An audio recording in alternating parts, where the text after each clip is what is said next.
Ya, saya sekarang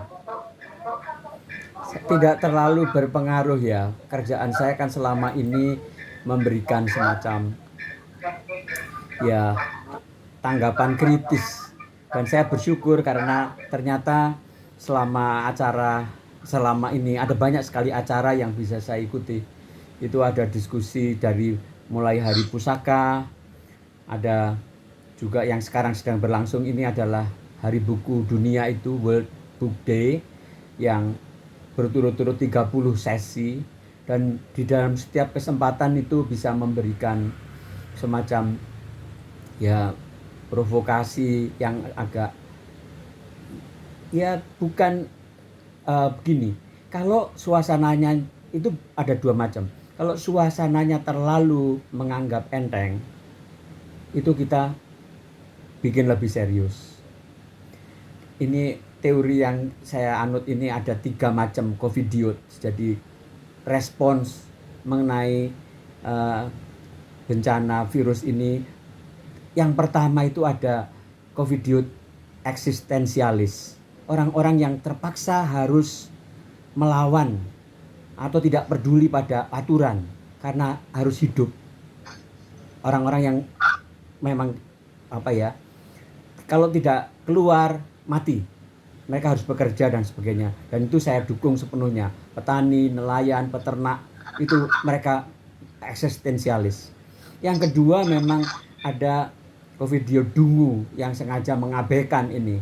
Nah, ini harus diperingatkan keras dan ditentang, karena banyak yang sudah terjadi di Italia maupun di Amerika Serikat itu kan karena dungunya orang-orang tidak peduli, orang-orang mencemooh atau menganggap ringan masalah ini.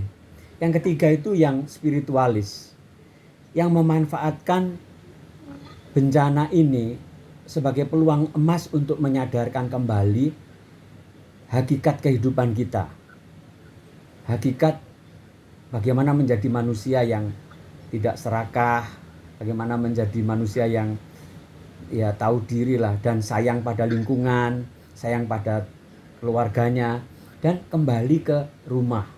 Karena rumah itu adalah peradaban. Saya ingat waktu di Inggris dulu itu, orang-orang kalau pulang kampung itu selalu menyebutkan back to civilization, pulang ke Inggris. Nah, sekarang kalau kita terapkan dalam kehidupan kita secara pribadi, back to civilization itu kan pulang ke rumah. Dan pulang ke rumah itu kita mulai mengurus. Saya senang istri saya ngepelnya bersih sekali, mulai menata dan sebagainya macam. Dan ini saya kira memberikan semacam pendidikan yang luar biasa. Saya menulis cukup banyak. Saya mengikuti kira-kira 4 atau 5 program penulisan buku.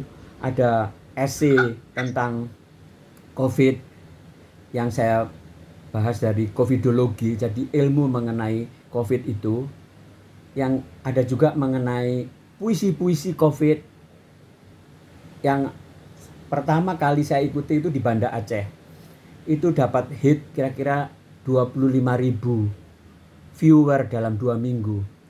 Dan isinya adalah sekecil apapun batuk orang sebelah kita, itu mendera batin kita. Itu yang kita melatih orang-orang lebih peka, lebih sensitif. Ya, mudah-mudahan tersentuh. Ada satu lagi program di Malang, itu pentigraf COVID.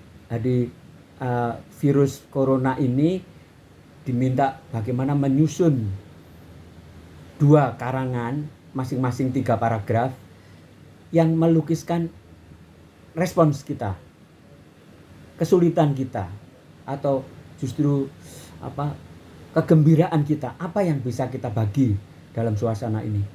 Dan yang paling sering ya ini di dalam ini kan banyak sekali sanggar ya. Kita kan kalau yayasan saya di Tirto Utomo itu membagi-bagi santunan untuk wayang, untuk gamelan, dan selama 2 bulan ini tutup. Belasan sanggar dari Klaten sampai Kulon Progo, sampai yang di Wonogiri, di Solo juga, di Wonosari, itu tidak bisa aktif. Tetapi ya itu berat sekali ya. Orang-orang kalau Jawa itu kan kalau nggak ngumpul itu gimana? Seperti tersiksa. Tetapi bagaimana caranya supaya mereka bisa me, ya tetap aktif lah. Memang secara teoritis bisa latihan menari sendiri atau mengarang sendiri, tapi mereka perlu dikuatkan. Itu yang saya prihatinkan, dan tetap saya kira bisa mencari jalan keluar. Bagaimana sekarang ini saatnya memanfaatkan ya teknologi ini dan menggali.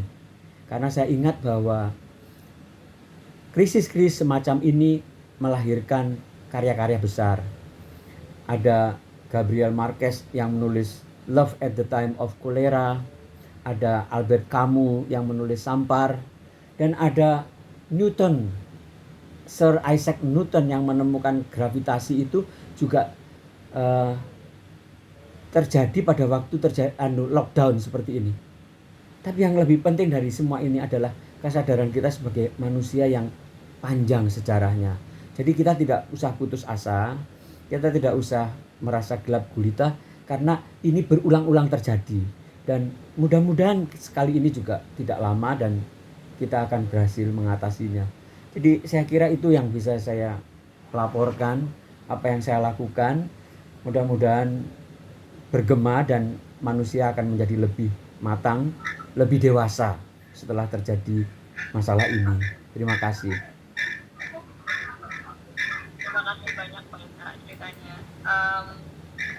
Wow, powerful banget sih Pak. Jadi